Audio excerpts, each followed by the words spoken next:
The biggest solve for us at Infinity Ward is really trying to make things look authentic and believable, real. And if you get those things right in the real world, you can bring it into the game itself.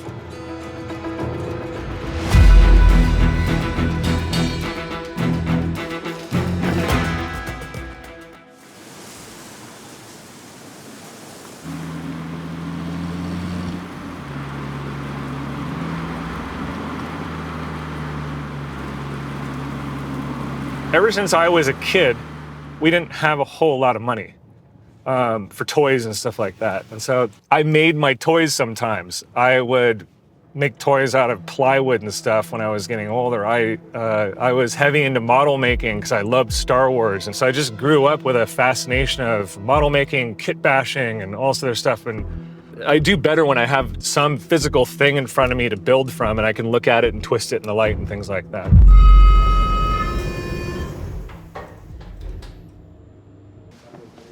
Hey now. Hey.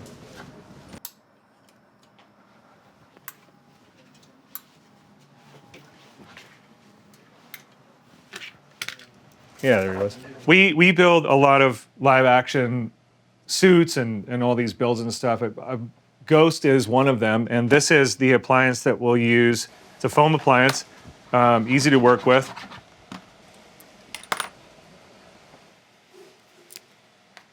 So I'm just gonna cut this mask down a little bit. Maybe my designer's philosophy is responding to things that happen along the way and then trying to figure out what tools do I have to solve those problems.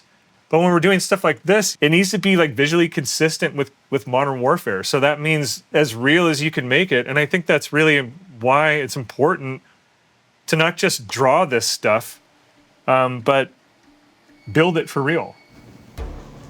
When you're working on an iconic character, you don't know it yet. When I did the original Ghost concept, it was done in maybe under 2 hours. I want to say it was just 3 sketches. I had an idea from design, and I had no idea that this character would be, an icon of the Modern Warfare franchise and the face of a lot of this stuff. Sometimes I'll just start with a sketch and we'll go from there. These were some early looks for Ghost. A few of us felt strongly that we wanted to pay an homage to the original Ghost. I think people that played those games back at that time know and love, and I think that's a look that might be new to players that are just starting to see Ghost that way also. So there's something for everybody. We had a lot of research with special forces starting back in World War II, and they would customize their gear. So I see Ghost as kind of an evolution of the craftsmanship that special forces people and even military in general, they modify their stuff for a purpose. They're doing the same stuff, only the stakes are higher. I wanted to build him as a wearable live action suit.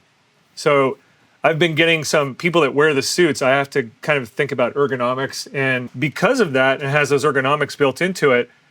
That dictated the way the mask actually ended up looking. Because I built it physically, there's some stuff that actually makes sense. That's the best part about going from a sketch to some type of concept like this to actually physically building it.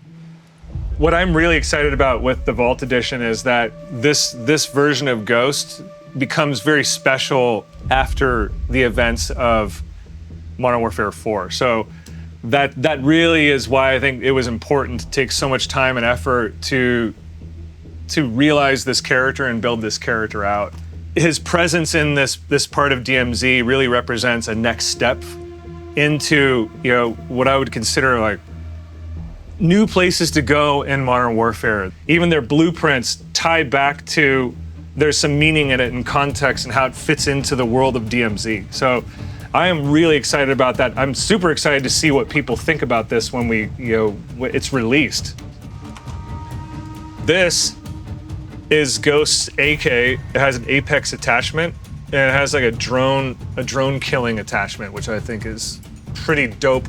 There's all these little cool Easter eggs in those blueprints that kind of inform, they connect to the character or they connect to the region that they're going into with it. You know, a couple of those weapons are actually manufactured and come out of a really cool new place in DMZ that players will discover. The Vault Edition's kind of packed with some good goodies in there. I think people will enjoy it.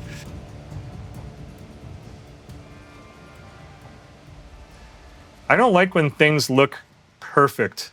They feel digital and fabricated and unrealistic to me. So this mask is asymmetrical. I did my best when I sculpted it to make it symmetrical, but real things in the real world are they're asymmetrical. They don't line up perfectly. It's very human.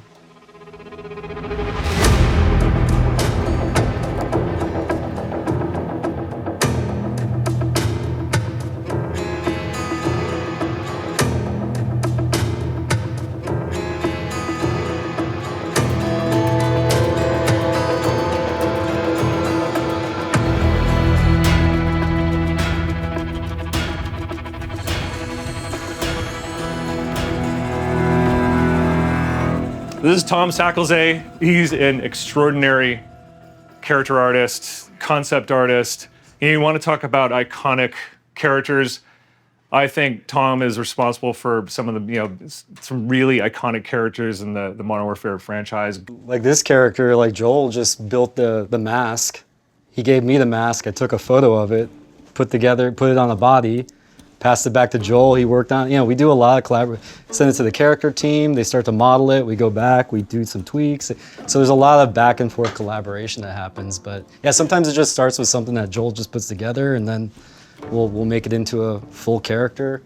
This process to me it's an old technique, and we're probably one of the only studios that does this. It's the DNA of how we develop here, and you can see it's taken off. We've kind of grown. The process has grown with the times and the technology, and it's incredible. The fans and the community of Call of Duty decide what's iconic, and we just do our best to put together really interesting artwork that is inspiring.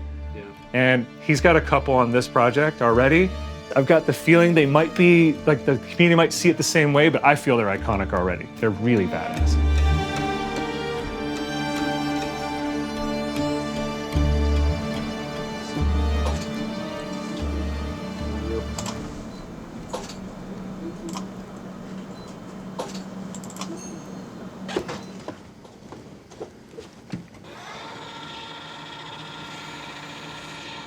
This version of Ghost is actually really difficult to build, and it's all bespoke. So it's a one-of-a-kind build. There aren't any more of these in the world. This is it.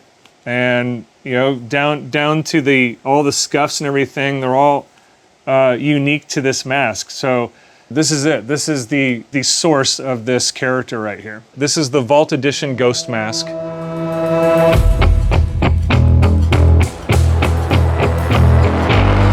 I thought it'd be funny if there's this moment in the story where Ghost kind of comes out of the forest. He's kind of walking at you through the forest, and he's got his head down or something, and he walks up and he puts his hand on his face and pulls his mask off, like, and all this gas comes out. And you're like, what? Is he gonna show us? Oh no, it's just another mask within a mask.